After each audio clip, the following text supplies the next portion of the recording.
News पर पल पल की अपडेट आप देख रहे हैं। इस वक्त स्टूडियो में मेरे साथ मेरी सहयोगी साधना मौजूद है और मैं हूं आपके साथ राजश्री थवाइत। और चलिए खबरों के सिलसिले को आगे बढ़ाएंगे। और हरियाणा न्यूज की एडिटर इन चीफ प्रतिमा दत्ता ने अंबाला पर जाकर वोट किया है। मतदान डालने के बाद उन्होंने क्या कुछ कहा, आपको सुनवाते हैं।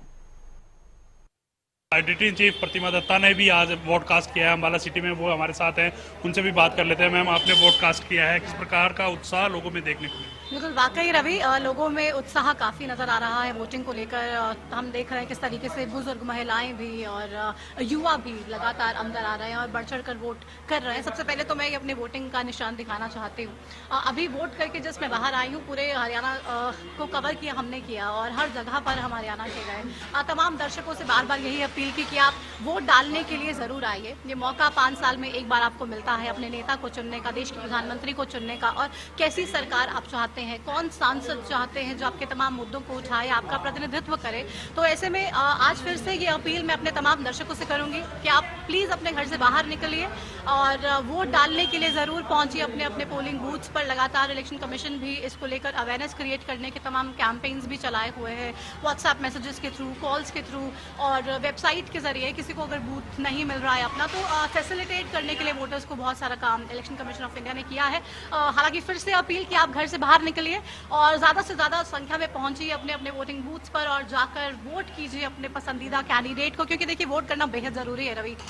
हम जब भी पूरे हरियाणा में हम गए और हमने देखा, तमाम वोटर्स से भी बात की, उत्साहित तो थे, तमाम उनके मुद्दे थे जिनको लेकर वो इस बार चुनाव में अपने कैंडिडेट को चुनने की भूमिका निभाएंगे। ऐसे में साफ तौर पे ये देखा जा रहा था कि लोग काफ़ी उत्साहित हैं, लोग वोट करने के लिए आना भी चाहते हैं। पर जिस तरीके से गर्मी भी बहुत ज़्यादा है, तो हमने देखा सुबह से ही भीड़ अलग अलग पोलिंग स्टेशंस पे नज़र आ रही थी। और अंबाला की खुद की मैं वोटर हूँ और इसीलिए पूरे चुनाव को कवर करने के बाद आज सबसे पहले सोचा कि जाके वोट डालनी चाहिए और साथ के साथ काम भी होता जाएगा। लेकिन वोट डालने के लिए तमाम लोग पहुंचे, यही लगातार। प्रशासन की व्यवस्था को किस प्रकार से देखते हैं जब आप यहाँ हैं? किस प्रकार की परेशानी का सामना करना पड़ा, या फिर जिस प्रकार से प्रशासन ने तमाम पुख्ता इंतजाम किए हैं, क्या काफ़ी हैं? वाकई में लोगों को, वोटर्स को खास तौर पे समझाने के लिए, बताने के लिए और एक फेयर पोलिंग कराने के लिए इलेक्शन कमीशन ऑफ इंडिया अच्छा काम कर रहा है। जब हम यहाँ पे पहुँचे वोट डालने के लिए, तो आप देखिए सबसे पहले ही यहाँ पर सुरक्षाकर्मी ने मुझे कहा कि मैडम अपना फ़ोन आपके पास तो नहीं है, क्योंकि आप अंदर फ़ोन कैरी नहीं कर सकते। क्योंकि हमने बहुत सारी वीडियोज़ इस तरीके की देखी कि एक ही व्यक्ति 8-8 बार वोट डाल रहा है, अंदर जाकर वीडियोज़ बनाए जा रहे हैं और किस तरीके से उनको वायरल किया जा रहा है, जो काफ़ी लोग जिसको लेकर सवाल अक्सर उठाते रहे हैं। और तमाम पार्टियाँ लगातार ये आरोप भी लगाती रही कि इलेक्शन कमीशन फेयर काम नहीं कर रहा है। ऐसे में यहाँ पर तो कम्प्लीटली सख्ताई से रोका जा रहा है। वोटर्स को अंदर फ़ोन लेके जाना बिल्कुल भी अलाउड नहीं है। आपको एक अपना ID प्रूफ कैरी करना है अलॉन्ग विद योर स्लिप, जिसको लेकर आप वोट डालेंगे, जिसमें आपकी पूरी डिटेल होगी। तो वो स्लिप बहुत ही मैंडेटरी है, आपका ID कार्ड बहुत ही मैंडेटरी है जो आपकी पहचान है। और उसके बाद जो अंदर की प्रोसेस है वो बहुत ही स्मूथ है, बहुत जल्दी आप वोट अपना पोल करके आप बाहर आ जाएंगे। तो ओवरऑल अगर प्रोसेस की बात की जाए तो वो बहुत अच्छी है। बहुत अच्छी कोशिश इलेक्शन कमीशन की तरफ से की जा रही है कि फेयर इलेक्शन करवाया जाए और लोगों को किसी तरीके की प्रॉब्लम नहीं आए। हालांकि यहाँ पर तो देखने को नहीं मिल रही है प्रॉब्लम, चीज़ें स्मूथ है, बट लोग भी काफ़ी उत्साहित नजर आ रहे हैं। आप देखिए पीछे तस्वीरें, बुजुर्ग भी भारी तादाद में पहुँच रहे हैं वोट डालने के लिए। और साफ तौर पे एक बड़ा मैसेज इन तस्वीरों को देखकर वोटर्स को है और प्रदेशवासियों को है। और तमाम जो नेता इस वक्त ये सोच रहे हैं कि उनका भविष्य क्या होगा जो चुनावी मैदान में है, वो अंदाज़ा लगा लें और अपने दिल की धड़कनें ज़रा थाम के रखें, क्योंकि अभी वोटिंग है।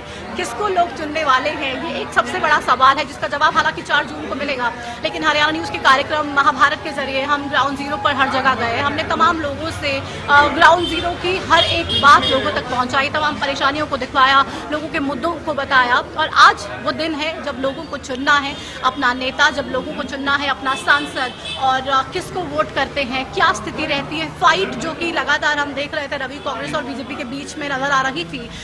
जब रिजल्ट आएगा 4 जून को, तब हालांकि ये तमाम तस्वीरें साफ होंगी। लेकिन हम देखें, जब हमने अलग अलग हम रास्ते से आ रहे थे, आप भी मेरे साथ ही थे, और हम देख रहे थे कि किस पार्टी के टेंट में कितनी भीड़ है आप देखिए, तो बहुत सी ऐसी भी ये पार्टियां आप नजर आई। हमेशा करते रहते हैं। एक नई चीज इलेक्शन कमीशन की तरफ से इस बार शुरू की गई है, बुजुर्गों और दिव्यांगों के लिए उनके घर पर ही वोट जो है वो कास्ट कर सकते हैं।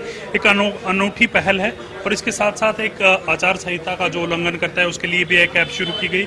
इस प्रकार के जो बदलाव होते हैं उनको आप कैसे देखते हैं? जनता को कितना फायदा इस प्रकार के जो एक्सपेरिमेंट्स होते हैं उनसे होता है? मैम बिल्कुल, देखिए रवि, मैंने पहले ही कहा कि वो election commission of India voters को फैसिलिटेट करने के लिए अब बहुत सारी कोशिशें कर रहा है, बहुत सारे काम कर रहा है और वाकई वो सराहनीय हैं।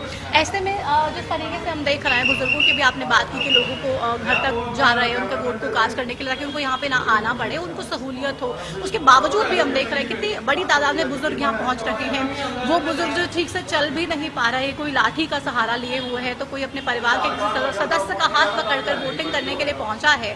तो अभी वाकई में इलेक्शन कमीशन की तैयारियां तो जायज़ हैं, पूरी हैं, लेकिन जो वोटर्स हैं उनकी भी तैयारियां पूरी हैं और उन्होंने मन बना लिया है कि इस बार क्या करने जा रहे हैं। डिजिटलाइजेशन की जहाँ तक बात है, तमाम चीज़ों को लेकर आप देखिए, यूथ एक मेजर चंक है हमारे वोटर्स के और तमाम पार्टियां यूथ को अट्रैक्ट करने के लिए अपनी पार्टी की तरफ तमाम कोशिशें करती है। ऐसे में इलेक्शन कमीशन ऑफ इंडिया को भी मालूम है कि चीज़ों को डिजिटलाइज करना कितना ज़रूरी है, इसलिए इलेक्शन कमीशन की वेबसाइट पे बाकायदा बताया जा रहा है कि अगर आपके पास इलेक्शन कार्ड नंबर है, उस नंबर के जरिए आपको बूथ पता लगाना है, तो वो चीज़ें बहुत ईजी हैं।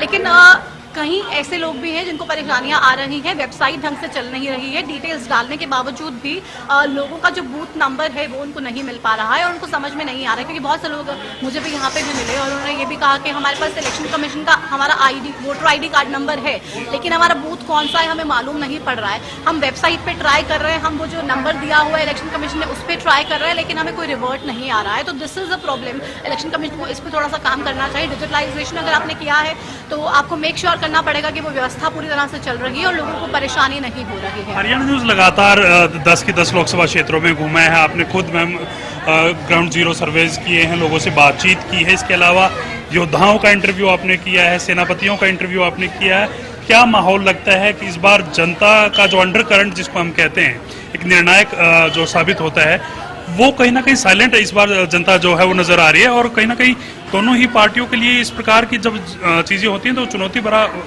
वाकई चुनौतीपूर्ण है। रवि, आप देखिए ये चुनाव भले ही तमाम पार्टियां मेजरली कांग्रेस और बीजेपी की मैं बात करूंगी क्योंकि वही मेजर टक्कर में नजर आ रहे हैं। दावे बीजेपी की तरफ से भी हैं, दावे कांग्रेस की तरफ से भी हैं, लेकिन जनता किस पे आशीर्वाद देती है। और देखिए साइलेंट वोटर्स का जो आपने जिक्र किया वो एक बड़ा फैक्टर है। किस तरीके से एंटी इनकम्बेंसी की बात कर ली जाए, जिसको लेकर लगातार कांग्रेस की तरफ से आरोप लगाए गए, हालांकि बीजेपी ये कह रही है कि नहीं कोई परेशानी नहीं है और जो फैक्टर्स हैं वो बहुत हैं, वो काफ़ी हैं। फिर से तमाम जो उनके कैंडिडेट्स हैं उनको जितवाने के लिए, लेकिन वोटर सर्वोपरि है। तमाम नेताओं ने अपने मन की बात कह ली, तमाम प्रचार के कार्यक्रम कर लिए, तमाम जगह पर जाकर रोड शो किए, रैलीज की, सब कुछ कर लिया, लेकिन आज का जो दिन है रवि, ये सिर्फ और सिर्फ मतदाता का है, ये सिर्फ और सिर्फ वोटर का है। वोटर्स आप देखिए बहुत ही ज्यादा कॉम्प्लिकेटेड है, उनको समझना इतना आसान नहीं है। वोटर्स आपको कहते कुछ है और करते कुछ है। ये तो आप देखिए जब हम खुद जब ग्राउंड जीरो पर गए, मैंने लोगों से बात की, हर लोकसभा क्षेत्र में हमारी टीम पहुंची महाभारत कार्यक्रम के जरिए, और हमने जब लोगों से बात की रवि, तो साफ तौर पे ये एक चीज बहुत ही क्लियर थी कि वोटर्स, ऐसा होता था कि हम उनसे बात करते थे, वो हमें एक पल कुछ कहते थे, दूसरे ही पल कुछ और कहते थे। तो यानी कि ऐसा कोई भी पार्टी ना समझे कि उसके लिए जो ये चुनाव है, ये जो इलेक्शन है, ये बहुत ही ज़्यादा इजी और फ्री गोइंग है, क्योंकि ऐसा नहीं है। हमारा जो वोटर है उसके मन में क्या है रवि, आप देखिए वो सबसे बड़ी महत्वपूर्ण बात है। और वो जब वोटिंग डालने के लिए जाता है, EVM मशीन के सामने जब खड़ा होता है, तब फाइनल निर्णायक फैसला उसकी तरफ से किया जाता है और उसके बाद जो EVM का बटन है वो दबाया जाता है। तो तमाम पार्टियों के तमाम नेताओं से मैं कहूँगी कि आप ऐसा मत सोच लीजिएगा कि वाकई आप आ रहे हैं। वोटर के मन में क्या है और वोटर क्या फैसला करने वाला है, ये बहुत बड़ा आपके लिए चुनौती भी हो सकता है, मुसीबत भी बन सकता है। 4 जून को मालूम होगा, हालांकि तब तक परेशान रहने की जरूरत भी है, टेंशन भी होगी, जाहिर सी बात है, क्योंकि आप देखिए जब एक नेता चुनावी मैदान में खड़ा होता है तो बहुत सी चीज़ें स्टेक पर होती हैं। और ऐसे में ये चुनाव जो वाकई बेहद महत्वपूर्ण है, हम जब अलग अलग जगह पर गए रवि, तो हम देख रहे हैं साफ तौर पे माहौल किस तरीके से नज़र आ रहा है। चीज़ें बदली भी नज़र आ रही हैं, कुछ साइलेंट हैं, कुछ कह नहीं रहे हैं, कुछ लोग कह रहे हैं कि जब वोट डालने जाएंगे तभी सोचेंगे। तो बहुत सारी कन्फ्यूजन है। वोटर भी इतनी आसानी से वोट किसी को देने वाला नहीं है।